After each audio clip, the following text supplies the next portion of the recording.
What's up, everybody? It's Ryan with Tiger Lines Fishing. I want to get on here and do a little video before I show you the actual footage of on the water.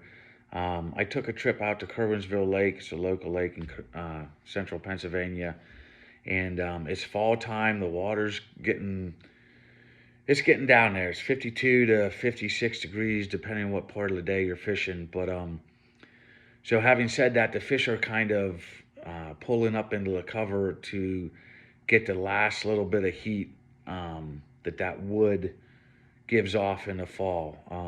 That's one of the last things. Shallow rock and shallow wood gets a lot of that heat that nowhere else in the lake gets. So they're up in there chasing bait fish. They're up in there trying to get that last little bit of summer heat that those logs and those laydowns are holding. So that's what I was focusing on this trip. And I was throwing a spinnerbait because it was a little bit windy, but I wasn't getting bit. So I kind of threw a curveball. I picked up my jig rod and I was tossing a 3/8 ounce flipping jig with a Yum crawl on it. I'll show you what I was using here. It's just basically a green pumpkin skirt, has a little bit more of a brown to it. I don't know if you can see that or not. And a watermelon Yum trailer. So I was throwing on a 7.2 medium heavy with 30-pound braid to a 12-pound fluorocarbon leader. And I do that anytime I'm fishing wood. I like to use a fluorocarbon leader. It takes that wood and that abrasion a lot better than the braid does. So anyhow, that's what I was throwing it on.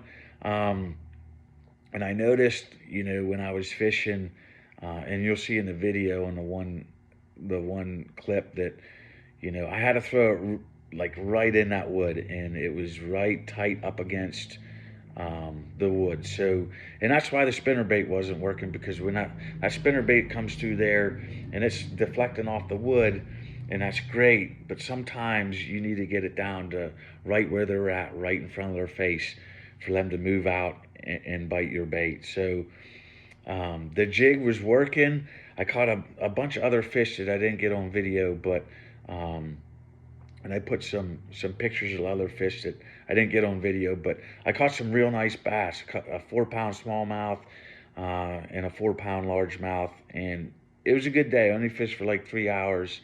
But anyhow, this time of year, flipping the wood is always going to be a recipe for success, because those fish, just like anybody else, they want to get that little bit of warmth out of the water as long as they can before they go to their winter haunts. So any time of year you're fishing 50 degree water to 55, 60 degree water, and even down into the 40s, if you start flipping a jig in those laydowns and brush, you're going to get bit. So just remember that next time you're on the water. I hope you liked the video, and I hope you like the channel. I'm trying to put as much content out as I can.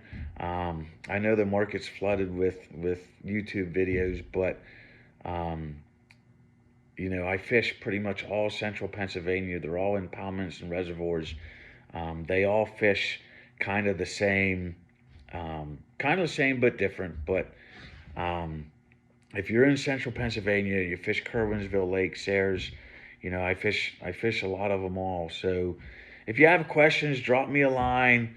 And I'm not telling you what I use is the best and the brightest all the time, but I've had some pretty good success, and I've figured out a lot of these lakes. So I hope you like the channel. Drop me a comment, let me know what you think, and we'll see you on the flip side. Thanks, guys.